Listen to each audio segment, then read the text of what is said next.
সুপ্রিয় শিক্ষার্থীরা, আজকে আমরা আলোচনা করব ষষ্ঠ অধ্যায়ের মূলধন আয় ব্যয় প্রাক্কলন অধ্যায়টি। মূলধন আয় ব্যয় প্রাক্কলন বলতে আমরা যেটা বুঝি সেটা হচ্ছে মূলধন বাজেটিং, যেটাকে ইংরেজিতে বলা হয় ক্যাপিটাল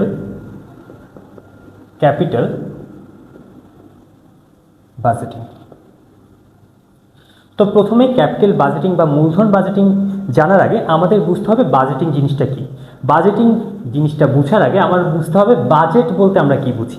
বাজেট হচ্ছে, ধরেন আপনারা 3 বন্ধু মিলে কোথাও খেতে যাওয়ার পরিকল্পনা করলেন আগামীকালকে। তো আগামীকালকে খেতে যাওয়ার পরিকল্পনা করলেন, আপনাদের মধ্যে একজন বন্ধু বললো যে আমরা আগামীকালকে বাইরে খেতে যাব, তো আমরা কত টাকা নিয়ে যাব। তো তাদের মধ্যে একজন বলে উঠলো, ঠিক আছে আমরা 300 টাকা করে নিয়ে যাব। তা একজনে যদি 300 টাকা করে নিয়ে যায়, 3 জনে নিয়ে যাচ্ছে কত টাকা? 900 টাকা। এই যে খেতে যাওয়ার পরিকল্পনা করার জন্য আপনারা যখন ওই পরিকল্পনাটাকে সংখ্যাত্মক রূপ দিয়েছেন, তখনই সেটাকে বলা হচ্ছে বাজেট। ঠিক তেমনিভাবে মূলধন বাজেটিং বলতে আমরা বুঝি, আমরা দীর্ঘমেয়াদী কোনো কিছু করার জন্য যখন কোনো পরিকল্পনাকে সংখ্যাত্মক রূপ দিব, তখন সেটাকে বলা হচ্ছে মূলধন বাজেটিং। মূলধন বাজেটিং করার জন্য আমরা বিভিন্ন পদ্ধতি অনুসরণ করতে পারি। একটা হচ্ছে পেব্যাক সময় পদ্ধতি, গড় মুনাফার হার পদ্ধতি, নিট বর্তমান মূল্য পদ্ধতি, আন্ত আয়ের হার পদ্ধতি। পেব্যাক সময় পদ্ধতি আর গড় মুনাফার হার পদ্ধতি মূলধন বাজেটিংয়ের ক্ষেত্রে সবচেয়ে পুরাতন এবং হচ্ছে প্রাচীন এবং জনপ্রিয় পদ্ধতি। এই দুইটা পদ্ধতিকে আমরা আধুনিক পদ্ধতি বলতে পারি। তো আজকে আমরা যে পদ্ধতিটা নিয়ে আলোচনা করব সেটা হচ্ছে পেব্যাক সময় পদ্ধতি।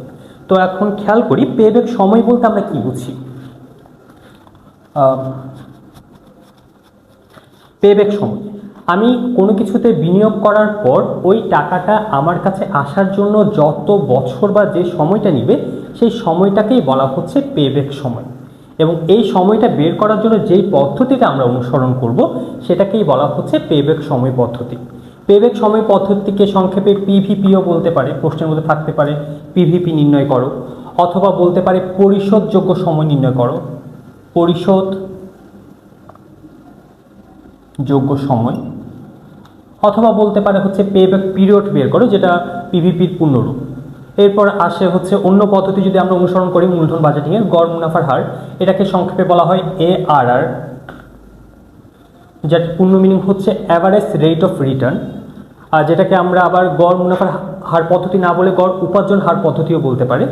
তারপর হচ্ছে নিট বর্তমান মূল্য পদ্ধতি, যেটাকে MPVও বলা হচ্ছে, নেট প্রেজেন্ট ভ্যালু, আন্ত আয়ের হার অথবা অভ্যন্তরীণ আয়ের হার, যেটাকে সংক্ষেপে IRR বলা হয়, ইনিশিয়াল রেট অফ রিটার্ন। আমরা বাকি পদ্ধতিগুলো সম্পর্কে পরে আলোচনা করব বিস্তারিত। আজকে আমরা যে পদ্ধতিটা নিয়ে আলোচনা করব সেটা হচ্ছে পেব্যাক সময় পদ্ধতি।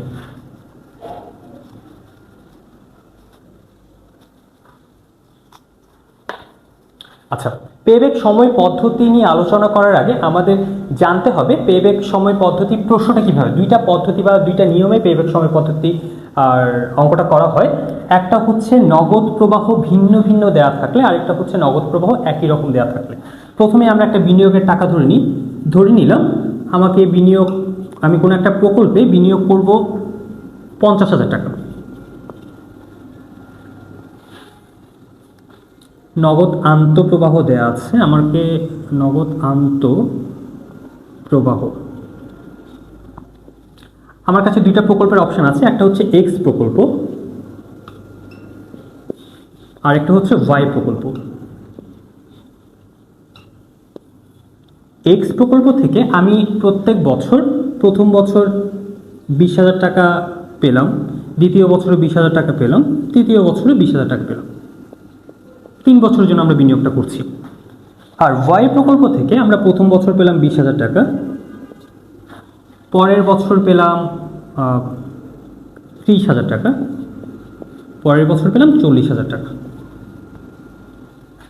তো আমাকে প্রশ্ন হতে পারে উভয় প্রকল্পের পেব্যাক সময় নির্ণয় করো। পেব্যাক সময় নির্ণয় করো। তো আমরা একটু প্রশ্নটা বুঝিনি। প্রশ্নের মধ্যে আমাদের প্রথমে যে জিনিসটা খুঁজে বের করতে হবে, আমাকে দীর্ঘমেয়াদে কত টাকা বিনিয়োগ করা হচ্ছে। তো এখানে বিনিয়োগ করা হচ্ছে 50,000 টাকা। এরপর দেখতে হবে নগদ আন্তঃপ্রবাহ আছে কিনা। নগদ আন্তঃপ্রবাহ বলতে আমরা বুঝি কি, নগদ প্রবাহ দুই ধরনের হয়, একটা হচ্ছে আন্তঃপ্রবাহ আর একটা হচ্ছে বহিঃপ্রবাহ। যে টাকাটা নগদ টাকা আপনার ব্যবসায় যদি আসে, ব্যবসায় যদি আসে, তবে সেটাকে বলা হচ্ছে নগদ আন্তঃপ্রবাহ। ব্যবসা থেকে টাকা চলে গেলে সেটা হচ্ছে নগদ বহিঃপ্রবাহ। তো ঠিক এই 50,000 টাকাটার বিপরীতে আমার কাছে এক্স প্রকল্পে আসছে হচ্ছে প্রথম বছর এসেছে 20,000, পরের বছর 20,000, এভাবে সেমভাবে তৃতীয় বছরে 20,000 টাকা এসেছে। ওয়াই প্রকল্পে এক এক বছর এক এক রকম টাকা এসেছে। তো আমি আগেই বলেছি, যদি একই রকম নগদ প্রবাহ হয় তাহলে হচ্ছে এক রকমের সূত্র আমরা ব্যবহার করব, এবং ভিন্ন ভিন্ন নগদ প্রবাহ হলে আমরা অন্য রকমের মানে ভিন্ন ধরনের সূত্র ব্যবহার করব। আচ্ছা, তো যেহেতু আমরা প্রথমে এক্স প্রকল্পের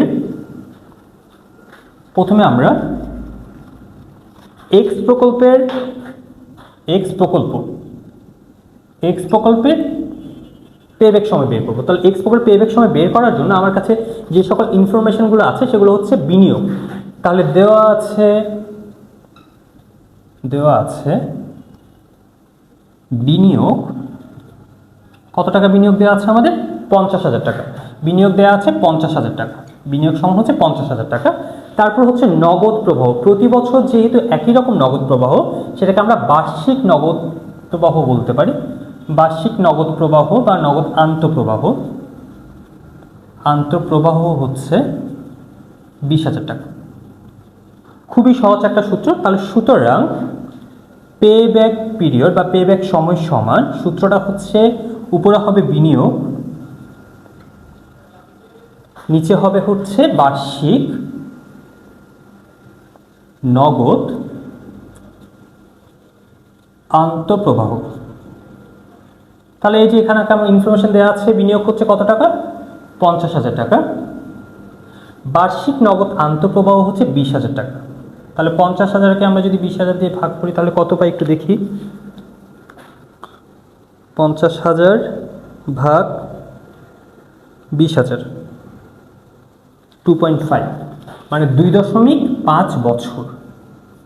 অর্থাৎ এই 50,000 টাকার বিনিয়োগটা আমার কাছে আসতে সময় নেবে হচ্ছে 2.5 বছর। তাহলে এক্স প্রকল্পের পেব্যাক সময় কত হচ্ছে? 2.5 বছর। এটা একই রকমের নগদ আন্তঃপ্রবাহ বা নগদ প্রবাহ বলে দেয়া থাকলে আমরা এই সূত্রটা ব্যবহার করব। এবার আসি হচ্ছে ওয়াই প্রকল্পের পেব্যাক সময় বের করার ক্ষেত্রে। ওয়াই প্রকল্প যেহেতু ভিন্ন ভিন্ন নগদ আন্তঃপ্রবাহ আমাকে দিয়ে দিয়েছে, সেজন্য আমাদের একটু অঙ্কটাও একটু অন্যভাবে করতে হবে। তো আমরা ওয়াই প্রকল্পটা করব এখন।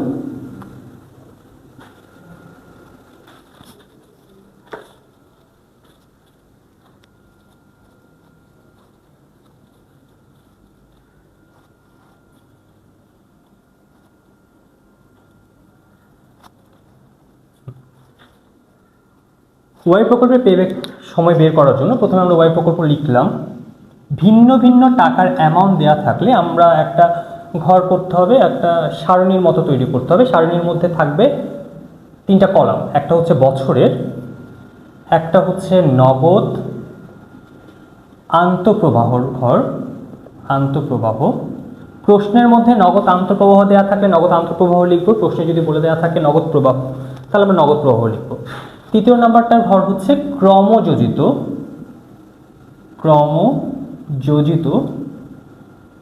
নগদ আন্তঃপ্রবাহ। আচ্ছা, এখানে আমরা ঘরটা করলাম। এবার আমরা কয়টা রো করব সেটা ডিপেন্ড করছে হচ্ছে এখানে বছর দেওয়া আছে কয়টা। বছর দেওয়া আছে 1, 2, 3, 3টা বছর। যতটা বছর দেওয়া থাকবে তার চাইতে একটা ঘর বেশি করব। 1টা, 2টা, 3টা, যেহেতু 3টা বছর দেওয়া আছে আমরা 4টা ঘর করবো, একটা ঘর বেশি করব। এখন কথা হচ্ছে কেন আমরা একটা ঘর বেশি করব? প্রথম বছরটাকে আমরা 0 বছর ধরবো, তারপর হচ্ছে 1 বছর, 2 বছর, 3 বছর। 0 বছর মানে হচ্ছে বিনিয়োগের টাকাটা আমরা এখানে লিখবো। বিনিয়োগের টাকা এখানে বলা হচ্ছে 50,000 টাকা। যে টাকাটা বিনিয়োগ করেছি সে টাকাটা আমরা মাইনাস দিয়ে লিখব, বিয়োগ 50,000। এখানেও 50,000 টাকা লিখলাম। এরপর আসি, প্রথম বছর নগদ প্রবাহ ছিল 20,000 টাকা, দ্বিতীয় বছর নগদ প্রবাহ হচ্ছে 30,000, তৃতীয় বছর নগদ প্রবাহ হচ্ছে 40,000।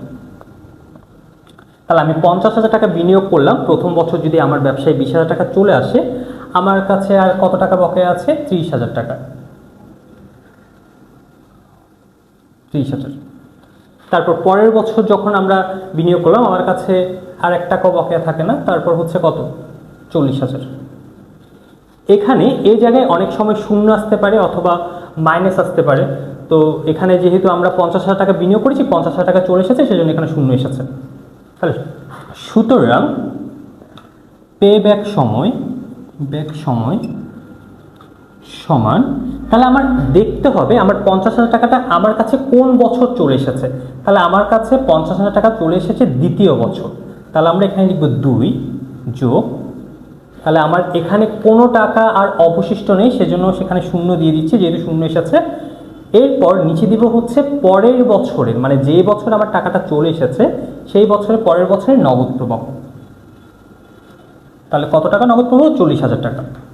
তাহলে আনসার দাঁড়াচ্ছে হচ্ছে 2 বছর, অর্থাৎ ওয়াই প্রকল্পের পেব্যাক সময় হবে 2 বছর। আমি যে টাকাটা বিনিয়োগ করেছি ওয়াই প্রকল্পে যদি আমি বিনিয়োগ করি তাহলে হচ্ছে সে টাকাটা আমার কাছে আসার জন্য সময় নেবে 2 বছর। এবার এই অঙ্কটায় অনেক সময় যদি এভাবে থাকে, এখানে তো 0 বছর চলে এসেছে, অনেক সময় একটু ভিন্নভাবে যদি বলে দেয়, ধরেন আমাদের বলা হচ্ছে প্রথম বছর 20,000 টাকা আমার নগদ আন্তঃপ্রবাহ, পরের বছর হচ্ছে 25,000 টাকা, পরের বছর হচ্ছে ধরে নিলাম 30,000 টাকা। তাহলে একটু খেয়াল করি, তাহলে এখানে কি কি পরিবর্তন হবে? এখানে পরিবর্তন হবে হচ্ছে প্রথম বছর যেহেতু ঠিক আছে আমরা প্রথম বছর পরিবর্তন করছি না, একটু দেখি। তাহলে প্রথম বছর 20,000 টাকা, তাহলে 20,000 টাকা যদি আমার নগদ আন্তঃপ্রবাহ চলে আসে, আমার কাছে আর বিনিয়োগ থেকে অবশিষ্ট থাকে হচ্ছে -30,000। এর পরের বছর এসেছে, আমরা সেকেন্ডটা দেখি একটু, 25,000 টাকা, 25,000 টাকা নগদ প্রবাহ, তাহলে আমার এখানে থাকে অবশিষ্ট কত? -5,000। 30,000 টাকা থেকে -30,000, এটার সাথে 25,000 যোগ করলে -5,000 টাকা থাকে।